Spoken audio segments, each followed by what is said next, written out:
Le Grand Matin Sud Radio, 7h, 8h30, Patrick Roger. Sud Radio vous explique, il est 7h47.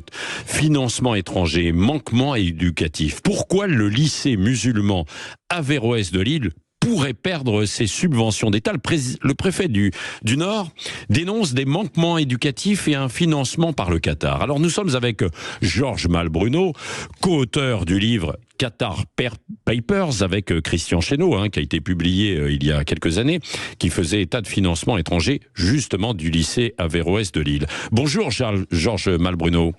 Bonjour. Donc, ce qu'est en train de prendre le préfet du Nord comme décision, en tout cas comme recommandation, c'est logique selon vous ou pas ?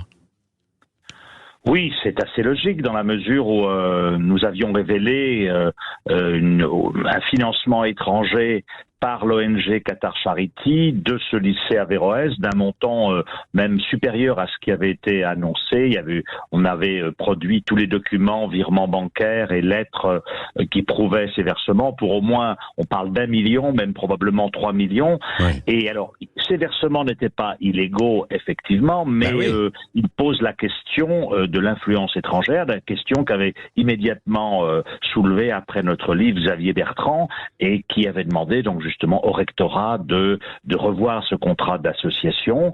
Et donc ça, effectivement, dans le cadre de la nouvelle loi contre le séparatisme, ces financements étrangers sont plus acceptés.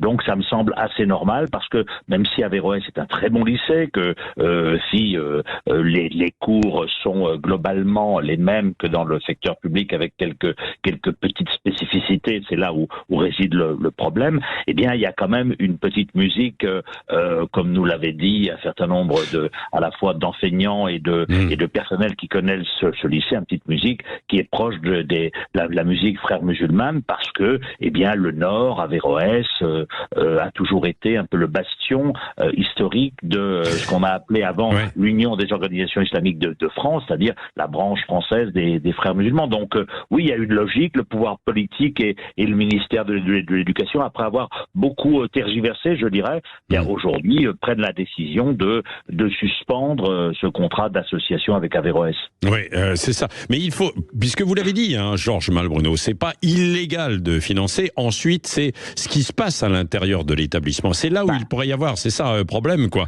C'est financé. J'ai vu qu'il y avait des cours d'éthique asservissant la femme, etc., des propos anti-républicains d'un ex-prof. Faut le prouver, ça, également, non? C'est toute la difficulté parce que nous, quand on avait interrogé les responsables du lycée, ils nous avaient dit effectivement, regardez, c'est le même programme dans le secteur public. Il y avait quand même depuis une dizaine d'années quelques soupçons sur un ou deux cours. Il y avait un prof qui avait tendance à confondre enseignement de la philosophie avec enseignement de la pratique musulmane.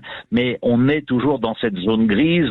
Alors sur la question des financements, depuis la loi sur le séparatisme, les financements étrangers justement ne sont plus tolérés pour l'islam de France. Donc là maintenant les choses sont clarifiées. Avant elles ne l'étaient pas.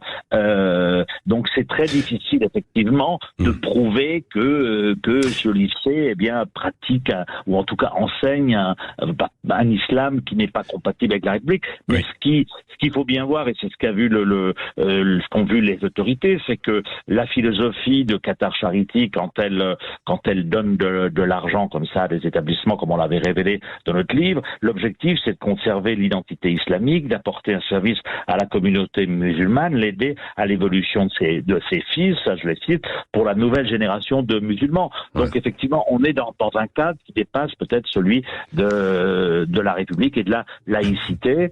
Voilà. Bon, merci beaucoup Georges Malbruno, co-auteur donc de ce livre en 2019, Qatar Papers, parce qu'il y a évidemment aujourd'hui en France, mais même dans le monde, une grande influence du Qatar avec son argent et là on parle de ce lycée, mais dans beaucoup d'autres secteurs également ça intervient. On le voit dans l'actualité, que ce soit autour de la libération d'otages par le Hamas avec le Qatar qui a des liens très forts, on le sait, et puis même le football. Là à Paris il y a beaucoup de supporters, je sais, qui écoutent évidemment, et c'est le Qatar qui est derrière. Merci Georges Malbruno d'avoir été avec nous en direct ce matin sur Sud Radio.